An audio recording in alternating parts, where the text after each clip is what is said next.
Hello, जय हिंद, नमस्कार, वंदे मातरम। प्यारे साथियों, एम गुरुकुल पर मैं अंकित आप सभी का स्वागत करता हूं, अभिनंदन करता हूं। साथियों, आज की इस वीडियो के माध्यम से हम लोग जीके जीएस के very very most important questions को देखने वाले हैं, जो कि आपके RRB NTPC exam, UP triple SC के एग्ज़ाम, आज जो भी आपके एग्ज़ाम आने वाले हैं, सब में बहुत ही लाभदायक सिद्ध होने वाले हैं।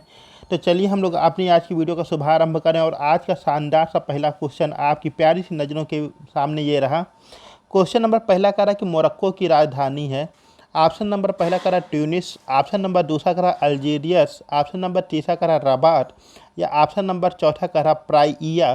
तो बताना मोरक्को की राजधानी क्या होगी। अगर बात किया जाए इसके ऑप्शन की, तो ट्यूनिस हो जाएगी ट्यूनीशिया की राजधानी। किसकी हो जाएगी? ट्यूनीशिया की राजधानी हो जाएगी ट्यूनिस। अल्जीरियस हो जाएगी अल्जीरिया की राजधानी। प्राइया हो जाएगी आपके केप वर्डे की राजधानी हो जाएगी प्राइया। तो बचा कौन? ऑप्शन नंबर तीसरा, यानी मोरक्को की जो राजधानी हो जाएगी आपकी हो जाएगी रबात। क्या हो जाएगी? रबात हो जाएगी।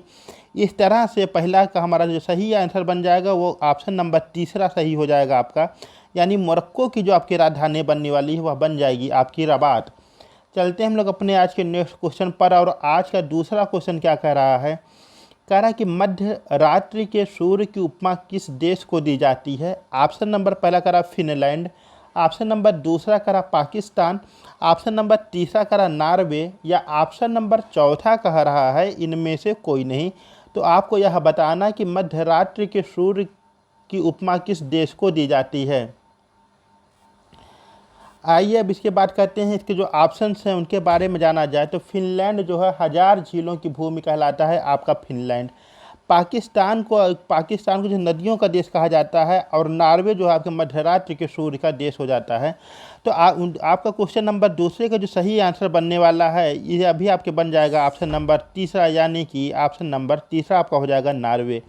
तो मध्यरात्रि के सूर्य की उपमा किसे दी जाती है? यह हो जाएगा आपके नॉर्वे को दी जाती है। चलते हैं क्वेश्चन नंबर तीसरे पर हम लोग। और कह रहा है कि सलाल परियोजना किस नदी पर है। Very very most important question आपका, कि आपसे यहाँ से परियोजना पूछ देगा और यह किस नदी पर आधारित है यह आपका बताने के लिए पूछेगा आपसे कि सलाल परियोजना किस नदी पर है। ऑप्शन नंबर पहला करा रावी, ऑप्शन नंबर दूसरा करा सतलुज, ऑप्शन नंबर तीसरा करा मयूराक्षी, या ऑप्शन नंबर चौथा करा चिनाब। तो बताना सलाल परियोजना किस नदी पर है। अगर रावी नदी की बात करें तो रावी नदी पे आपको चमेरा और थीन परियोजना देखने को मिलेंगी। कौन कौन सी चमेरा और थीन परियोजना आपको देखने को मिल जाती हैं रावी नदी पर। सतलुज की बात करें तो भाखड़ा नागल बांध इस पे, और आपका नाथपा झांकरी परियोजना आपकी जो है सतलुज पर देखने को मिलती है। मयूराक्षी नदी पर मयूराक्षी परियोजना आपकी देखने को मिलती है। इस तरह से बचा कौन? आपका चिनाब नदी। और चिनाब नदी पे आपके सलाल हो गई, बगलिहार, दुलहस्ती आदि परियोजना देखने को मिलती हैं। तो क्वेश्चन नंबर तीसरे का जो हमारा सही जवाब बनने वाला है यह बन जाएगा साथियों ऑप्शन नंबर चौथा, यानी कि चिनाब किस नदी पर है? चिनाब नदी पे आपकी सलाल परियोजना देखने को मिलती है। बहुत बढ़िया, बहुत ही शानदार सा क्वेश्चन है आपका। चलते हैं हम लोग अपने आज के नेक्स्ट क्वेश्चन पर। और कह रहा है कि 6 डिग्री चैनल अलग करता है। ऑप्शन नंबर पहला करा अंडमान को निकोबार से, ऑप्शन नंबर दूसरा करा मालदीव को मिनिकॉय से, ऑप्शन नंबर तीसरा करा मिनिकॉय को लक्षद्वीप से, या ऑप्शन नंबर चौथा करा ग्रेट ब्रिटेन को सुमात्रा से। तो 6 डिग्री चैनल आपका 6 डिग्री जो चैनल है ये किसको अलग करता है यह आपको बताना है। तो अगर इसके हम लोग ऑप्शन की बात करें, किसकी बात करें? अगर हम लोग इसके ऑप्शन की बात करें तो अंडमान को निकोबार से अलग करता है 10 डिग्री चैनल। कौन सा अलग करता है? 10 डिग्री चैनल जो आपका है यह अंडमान को निकोबार से अलग करता है। मालदीव को माले से अलग करता है, मालदीव को मिनिकॉय से अलग करता है आपके जो है 8 डिग्री चैनल। कौन सा डिग्री चैनल? आपका 8 डिग्री चैनल जो आपका है मालदीव से मिनिकॉय को अलग करता है। ऑप्शन नंबर तीसरा जो आपका है मिनिकॉय को लक्षद्वीप से अलग करता है, यह करता है आपका 9 डिग्री चैनल। कौन सा करता है? 9 डिग्री चैनल आपका अलग करता है। मिनिकॉय को लक्षद्वीप से अलग करता है आपका 9 डिग्री चैनल। तो बचा कौन सा? 6 डिग्री चैनल आपका अलग करता है ग्रेट निकोबार को सुमात्रा द्वीप से। ग्रेट निकोबार आपका जो है भारत का भाग है, और अगर सुमात्रा की बात करें तो ये इंडोनेशिया का भाग हो जाता है। तो यह आपका सही हो जाएगा। 6 डिग्री जो आपका चैनल अलग करता है वह करता है ग्रेट निकोबार को सुमात्रा से अलग कर देता है।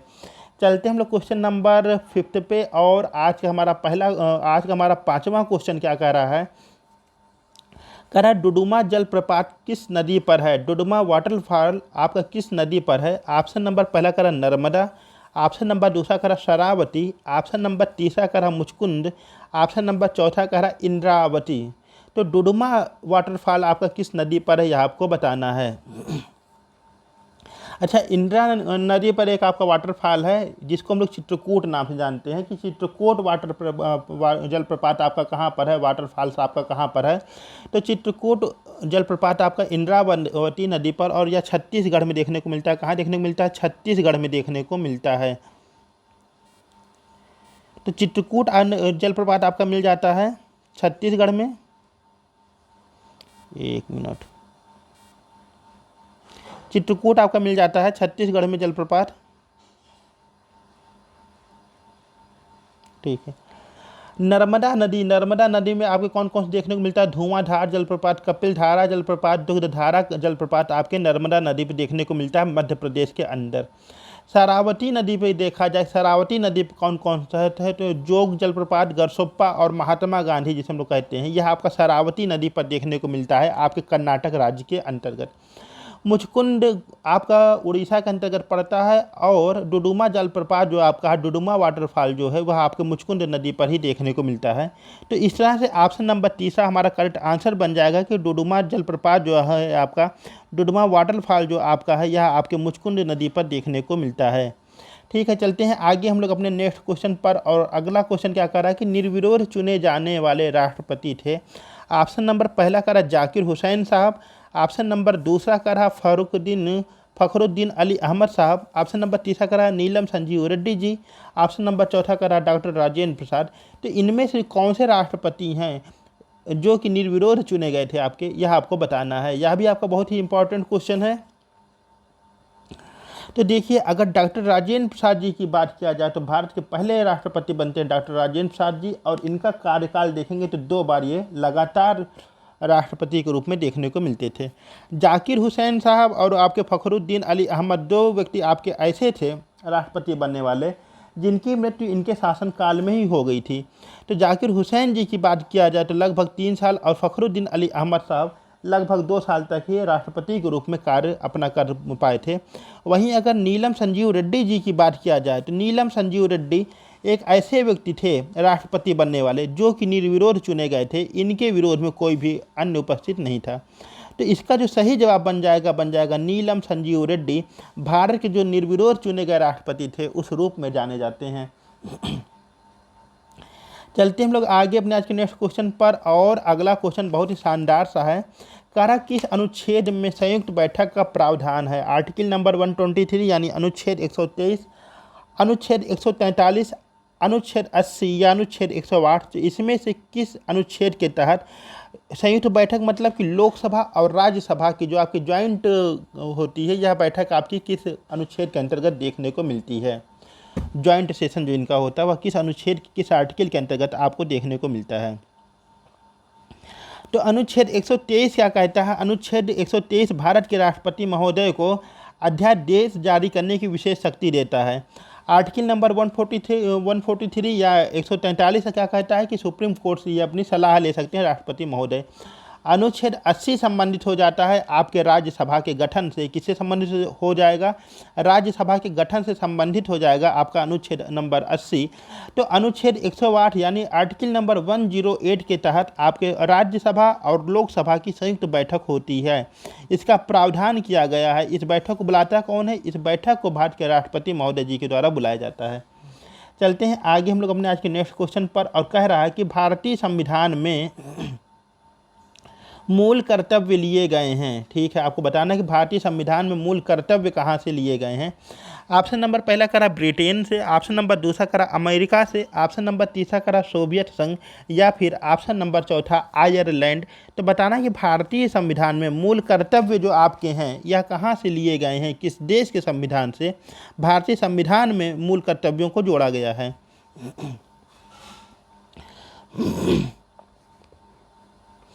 तो अगर आयरलैंड की बात करें, किसकी? आयरलैंड की बात करें तो आयरलैंड से जो आपका महत्वपूर्ण बिंदु लिया गया वह लिया गया है डीपीएसपी यानी राज्य के जो आपके नीति निर्देशक सिद्धांत हैं यह आपके आयरलैंड से लिए गए हैं।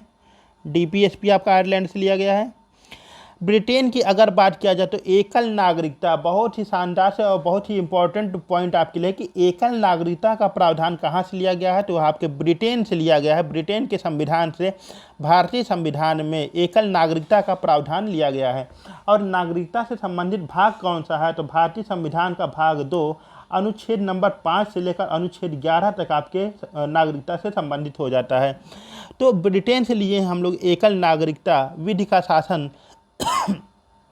लिया गया है आपके जो है ब्रिटेन से। अगर अमेरिका से बात करें तो अमेरिका से जो लिया गया मूल अधिकार, न्यायपालिका की स्वतंत्रता, और इसके साथ ही साथ सुप्रीम कोर्ट और हाई कोर्ट, और इसके साथ ही साथ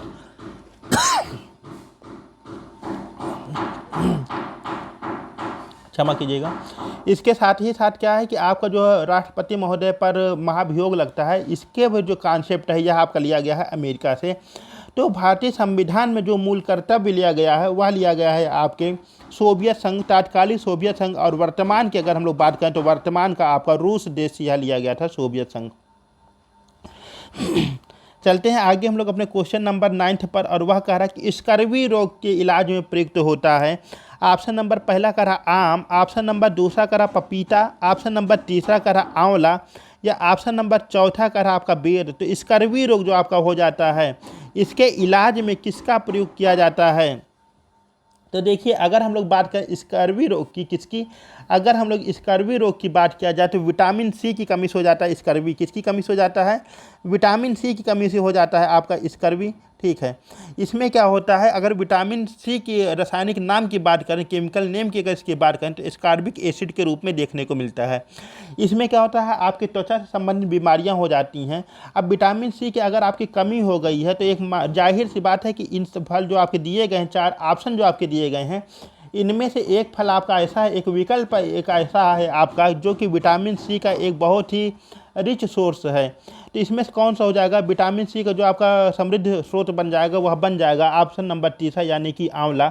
और इस आंवले को खाने से क्या होगा कि विटामिन सी की जो कमी है, डिफिशियंसी है, ये काफ़ी मात्रा में आपकी रिकवर हो जाएगी और इस बीमारी से जो है आपको निजात मिलने लगेगी।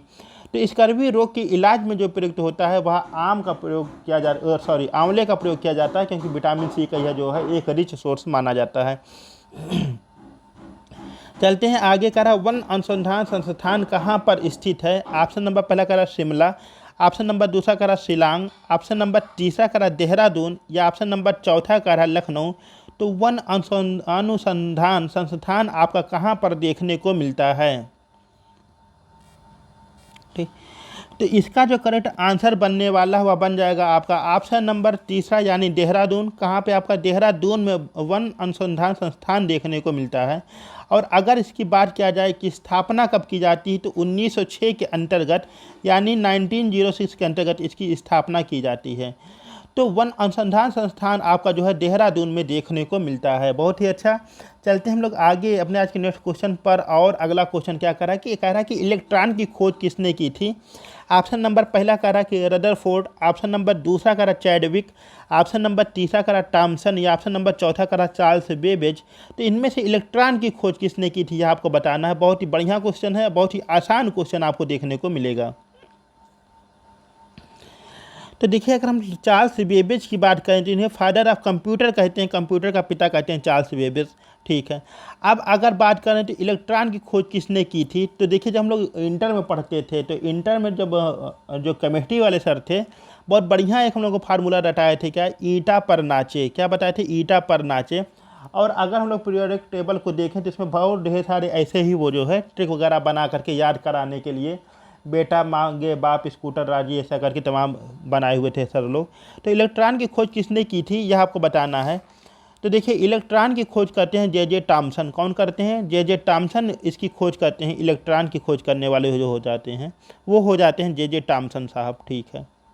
रदरफोर्ड की बात करें तो परमाणु की खोज करते हैं, और चैडविक महोदय न्यूट्रॉन की खोज करते हैं। चार्ल्स बेबेज की अगर हम लोग बात करें तो फादर ऑफ कंप्यूटर के नाम से जाने जाते हैं।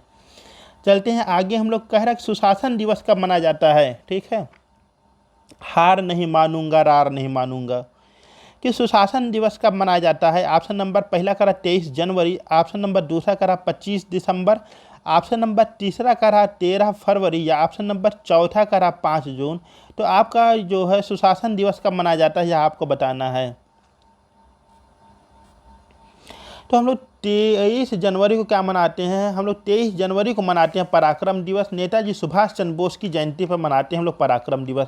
तो पहला ऑप्शन तो हो गया गलत भैया।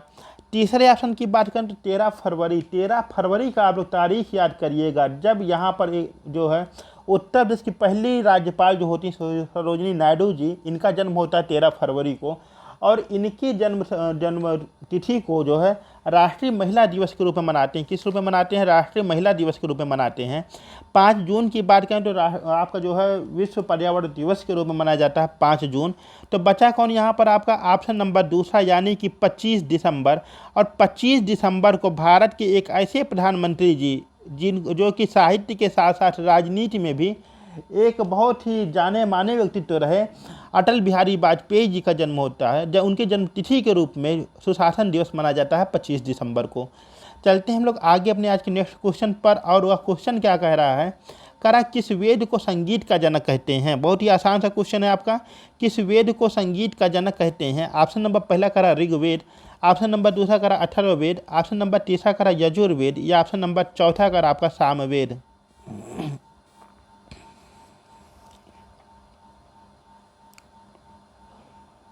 तो अगर हम लोग ऋग्वेद की बात करें, सबसे जो आपका प्राचीन वेद है ऋग्वेद जो है, इसके अंतर्गत देवताओं की स्तुति मंत्र आदि की आपको जानकारी दी गई है, उसका उल्लेख किया गया है। यजुर्वेद की बात करें तो इसके अंतर्गत यज्ञ बलि आदि विधान की चर्चा की गई है। अथर्ववेद में आपके जादू टोना की चर्चा की गई है। और जो आपका सामवेद है, कौन सा जो आपका सामवेद है, ये क्या है कि आपके जो है पूरी आपके पद्य शैली में लिखा गया है और इसी से आपके जो है संगीत के सातों सुर की रचना होती है। तो यह जो आपका सामवेद है इसे संगीत के जनक की उपमा दी जाती है। इस तरह से ऑप्शन क्वेश्चन नंबर 13 का जो ऑप्शन सही होगा वो ऑप्शन नंबर चौथा हमारा करेक्ट हो जाएगा कि सामवेद को संगीत के जनक की उपमा दी जाती है। चलते हम लोग आगे अपने आज के नेक्स्ट क्वेश्चन पर। और क्वेश्चन कर रहा है कि साइमन कमीशन भारत कब आया। ऑप्शन नंबर पहला करा 1927, ऑप्शन नंबर दूसरा करा 1928, ऑप्शन नंबर तीसरा करा 1919 या ऑप्शन नंबर चौथा करा 1942। इसमें से क्या सही होगा कि साइमन कमीशन भारत कब आया था, यह आपको बताना है। तो देखिए 1927 के अंतर्गत साइमन कमीशन प्रस्थान करता है भारत के लिए और तारीख होती है आपकी 3 फरवरी 1928। और इस तारीख को आपका जो साइमन कमीशन है वह भारत में आ जाता है। इसमें 7 सदस्य होते हैं और इस जो दल है साइमन कमीशन, जो इसके मुखिया होते हैं उनका नाम रहता है सर जॉन साइमन। के नेतृत्व में 7 सदस्यीय एक दल भारत आता है। यह आपका जो है साइमन कमीशन जिस प्रांत में जाता है वहाँ इसे विरोध का सामना करना पड़ता है। साइमन गो बैक के नारे लगते हैं। चलते हम लोग आगे अपने आज के नेक्स्ट क्वेश्चन पर। और अगला क्वेश्चन क्या कह रहा है, वो कह रहा है आपके सामने